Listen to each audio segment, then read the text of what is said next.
आज किस्मत ने आखिरकार नाहर की आंखों से पर्दा हटा ही दिया। जिस राहत को वो इतने दिनों से अपने करीब समझ रहा था, वही राहत दरअसल उसकी रूही थी। रूही जिसने दर्द, अपमान और गलत फहमियों के बीच अपनी पहचान बदल ली थी और चुपचाप नाहर के आसपास ही घूमती रही। न जाने कितनी बार दोनों आमने सामने आए, बातें हुई, नजरें टकराईं, लेकिन हर बार रूही ने खुद को राहत बनाकर छुपा लिया। आज खाटू बाबा के चमत्कार ने वो काम कर दिखाया जो वक्त और हालात नहीं कर पाए।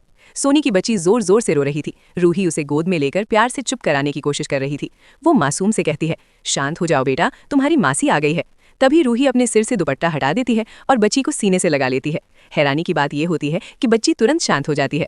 पीछे खड़ा नाहर सब कुछ सुन लेता है। उसके कानों में एक ही शब्द गूंजता है, मासी। नाहर तेज आवाज में बोलता है, मासी। ये सुनते ही रूही के पैरों तले जमीन खिसक जाती है। वो एक बार फिर खुद को राहत साबित करने की कोशिश करती है, लेकिन इस बार किस्मत उसका साथ नहीं देती। नाहर की आंखों में अब कोई शक नहीं बचता। सच्चाई उसके सामने खड़ी होती है। यही लड़की उसकी रूही है। उसी रात पार्टी में जूही अपना फैसला पूरा करती है। वो जानती थी कि अगर आज भी सच सामने नहीं आया तो रूही हमेशा के लिए नाहर की जिंदगी से दूर चली जाएगी। पार्टी के बीचों बीच नाहर सबके सामने रूही की मांग में सिंदूर भर देता है। पूरा हॉल सन रह जाता है। शीतल के सपने वहीं टूट जाते हैं। जिस सगाई का वो सपना देख रही थी वो पल भर में चकनाचूर हो जाता है। दादी गुस्से से भर जाती हैं, लेकिन रतन की आंखों में खुशी के आंसू होते हैं। उन्हें एहसास होता है कि नाहर की एक गलती ने रूही को कितना दर्द दिया था और आज वही गलती सुधर रही है। पूरा परिवार रूही को देखकर राहत की सांस लेता है।